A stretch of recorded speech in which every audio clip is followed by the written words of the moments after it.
All right, let's dive into a figure who is a real puzzle for conventional thinking, the goddess Kali. If you're used to the usual Western ideas, she's a total paradox. A divine being who looks, well, a lot like what we'd call a demon. And that lands us right at the big question, doesn't it? Is Kalia a goddess or is she a demon? But as we're about to find out, the answer isn't that simple. In fact, she pretty much forces us to throw the whole question out the window. You see, in the West, we love our neat little boxes. Good versus evil, divine versus demonic. It's all very clear-cut. But Kali, she just blows those boxes wide open. She is the destroyer and the protector. She brings terror, and she is the source of incredible compassion. To even begin to get a handle on her, we have to step outside of that familiar way of thinking. So, let's start with our first section here, the Demonologist's dilemma. We're going to look at Kali as a kind of case study that really pushes back on our basic definitions of divine power. It's pretty fascinating, actually. Kali wasn't always the figure we know today. Her identity grew over thousands of years. Way back in the Vedic period, she was just one of the 7 destructive tongues of the fire god Agni. Later on, in the Age of Myths, she literally bursts from the forehead of the goddess Durga, born from pure wrath to fight demons. But then, in the Tantric period, that's when she's elevated to Mahadevi, the supreme goddess, the primordial energy behind everything. Okay, now for the part you've probably been waiting for. Let's start decoding that intentionally terrifying image. Because, and this is crucial, every single shocking detail is packed with philosophical meaning. Nothing is there just for shock value. Let's start with the most striking feature, her nakedness. We tend to associate that with vulnerability, right?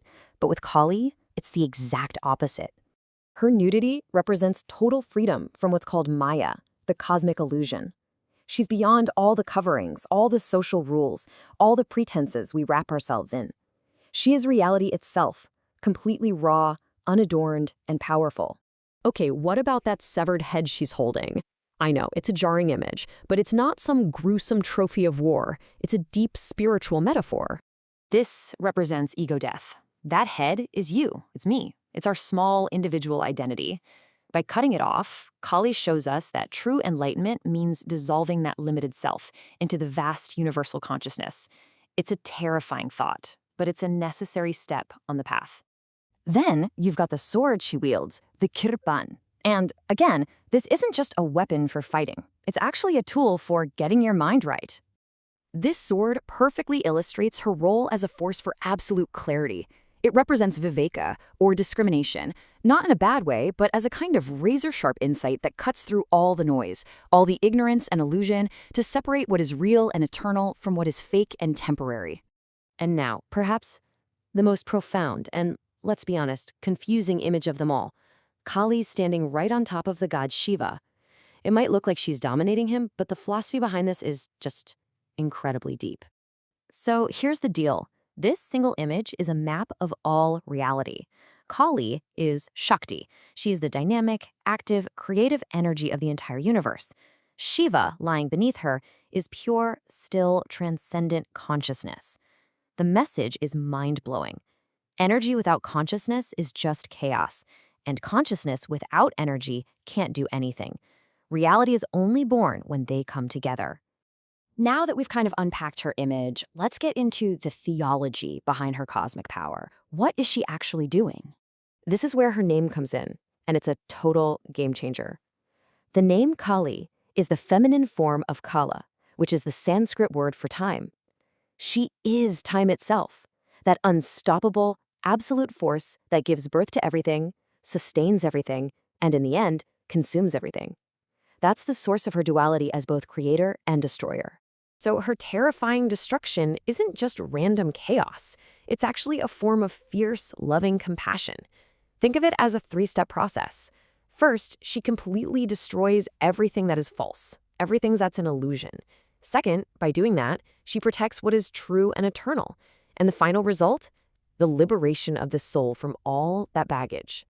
So with all that in mind, you can probably see how Kali completely breaks the traditional demonologist's toolkit. The usual labels just don't stick. Let's just put them side by side. It becomes crystal clear.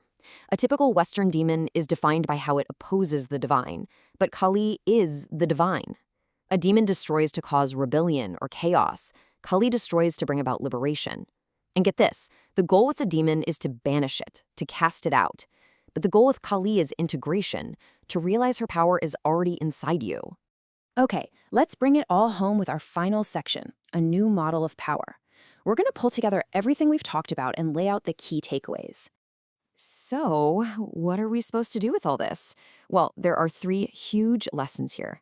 First, we have to totally redefine what we think demonic power is. Kali shows us it can be a form of radical divinity. Second, real spiritual growth isn't about avoiding your dark side. It's about integrating it. And finally, the most profound transformations in our lives often come from the most terrifying experiences. And that brings us to this really tough, but absolutely central idea. What Kali teaches us is that real, ultimate compassion isn't always nice and gentle. Sometimes, to protect what's true, it has to become a terrible, destructive force to wipe out what's false. So I'll leave you with this question to chew on. What if the forces we're most afraid of, the ones that come in and shatter our worlds, what if they aren't evil at all?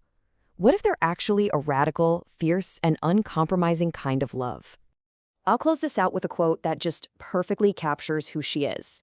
I am time, the destroyer and creator of worlds. I am Kali, and I am closer to you than your own breath. Thanks for digging into this with me.